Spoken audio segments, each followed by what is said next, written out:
Tom Petters, the man who made billions selling nothing but air to Wall Street's brightest minds. A seemingly trustworthy Midwesterner, Petters first made his name reselling consumer electronics. Then came his big claim. When questioned on his strategy, Petters claimed he was purchasing big-ticket electronics like TVs and computers at deep discounts directly from manufacturers, reselling them to big box stores like Walmart and Costco, and pocketing massive profits. As a result of his ingenious strategy, Petters managed to pique an incredible amount of investor interest and was able to raise $10 million of investor capital for an aggressive expansion. However, instead of implementing his buying strategy, Petters would pretend to buy shipments of electronics, then pretend to sell to big box retailers. What makes this case particularly haunting is Petters created incredibly convincing paperwork that fooled even the most seasoned investors.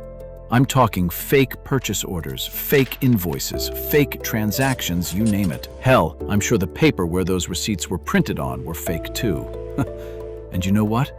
Investors ate it all up like delicious, non-fat ice cream cake. Because of the massive 10 to 20% return Petters promised per quarter, investors were absolutely hooked, and no one really asked questions as long as everyone was getting paid. This is how this works. The first investors lay the groundwork, getting everyone excited. They're usually required to hold their money in the fund for a pre-disclosed amount of time.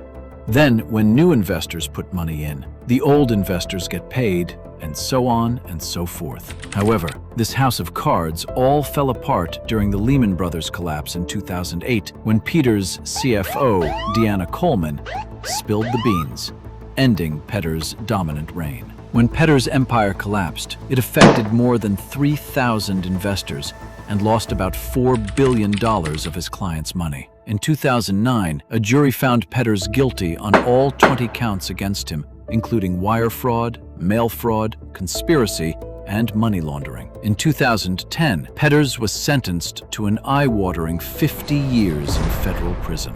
When the dust settled, there was nothing. No computers, no TVs, no money, no dignity, just invoices more worthless than the Venezuelan peso. In the end, Tom Petters didn't just fool investors, he fooled America itself.